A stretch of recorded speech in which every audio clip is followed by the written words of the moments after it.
In the world of The Godfather, power was rarely measured by how many men stood behind you. Real power was measured by how many people were willing to move when you made a decision.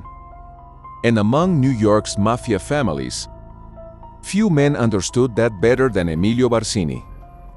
Don Vito Corleone was known as the most respected mafia boss in the city. He had built his empire through loyalty, favors, relationships, and a reputation for keeping his word. Men came to him when they had nowhere else to turn.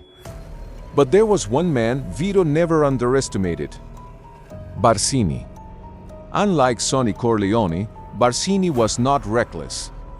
Unlike many other bosses, he did not need to constantly prove his strength. He watched, he listened, and he waited. That made him dangerous.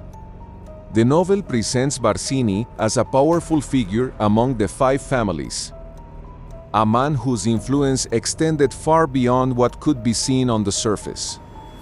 He understood that wars were expensive, alliances were temporary, and emotions could destroy an empire.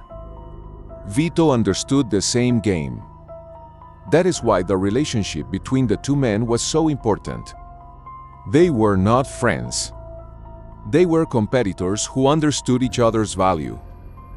When Vito refused Sollozzo's narcotics proposal, he knew the decision could create enemies. But what he may not have fully anticipated was how quickly Barzini could benefit from the conflict. Barzini did not need to attack the Corleone family directly. He only needed the Corleones to weaken themselves. And that distinction reveals something fascinating about his power. A violent man can kill an enemy. A powerful man can make his enemy destroy himself.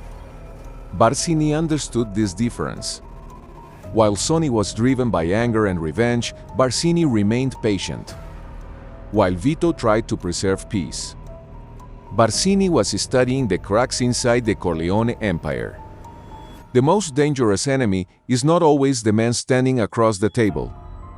Sometimes it is the man quietly influencing everyone around you. And Barzini was becoming that man. But Vito Corleone was not blind.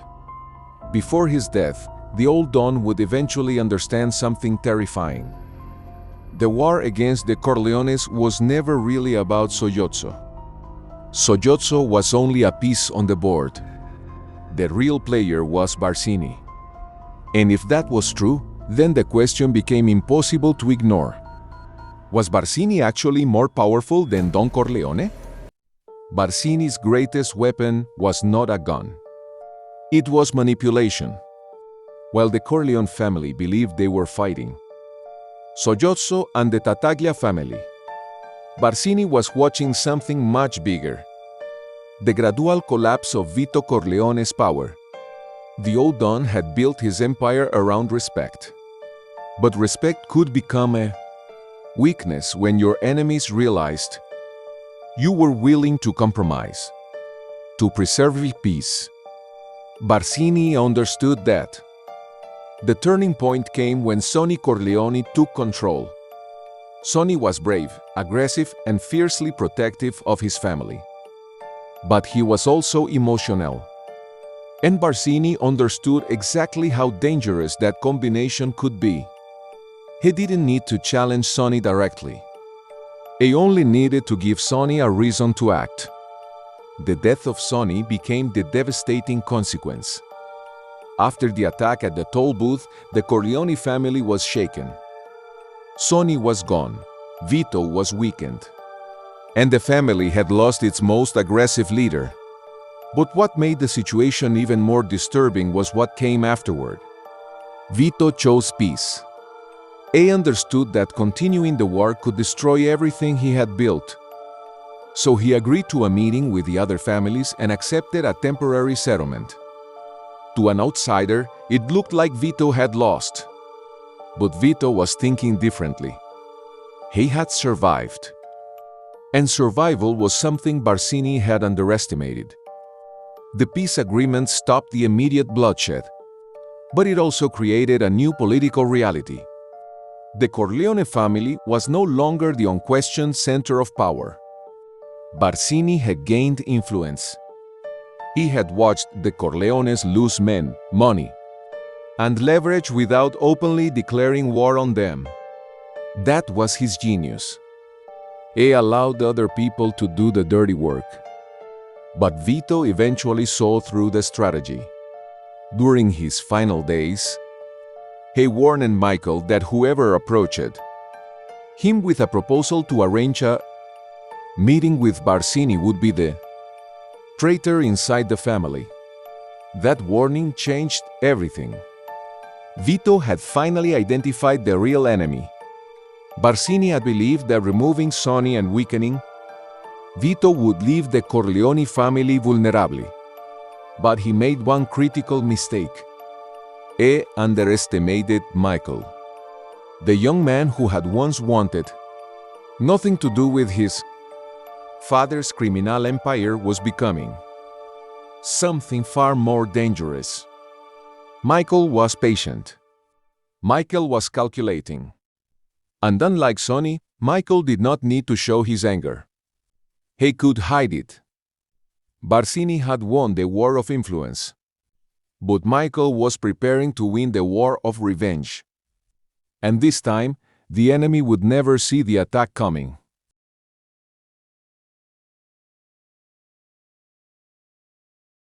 By the time Michael Corleone returned to New York, Emilio Barzini had every reason to believe the Corleone family was finished. Vito was dead. Sonny was dead. The family had been weakened by years of conflict. And Michael appeared to be a young man inheriting an empire that had already lost its golden age. But Barzini misunderstood the most important thing about Vito Corleone. His greatest legacy was not his money. It was Michael. Vito had spent years understanding how power really worked. He knew that Barzini was dangerous because he could influence people without exposing himself. But Vito also understood that Michael possessed something Sonny never had: patience. And Michael used it perfectly. He allowed Barzini to believe that the Corleone family was vulnerable. Then came the final move.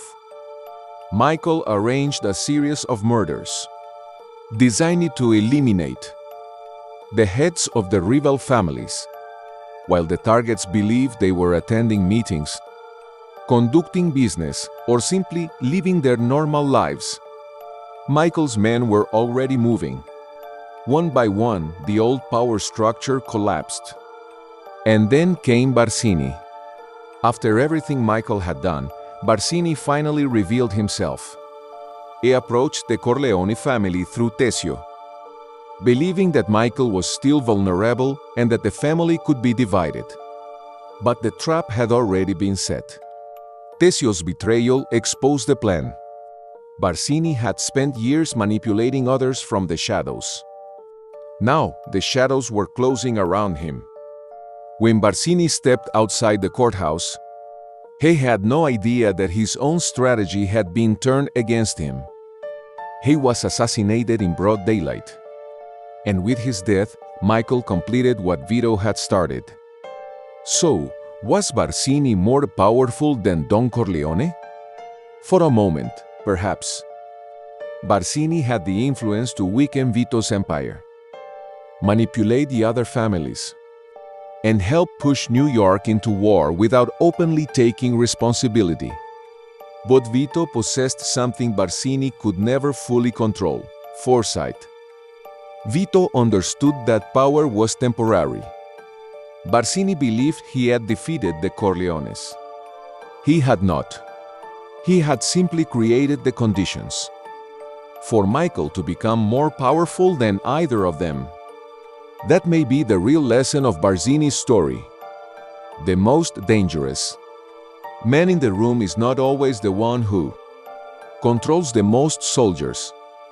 Sometimes it is the man who knows when to wait. And sometimes the man who appears to have lost everything is actually preparing to take everything. Barzini understood power. Vito understood legacy. But Michael understood both.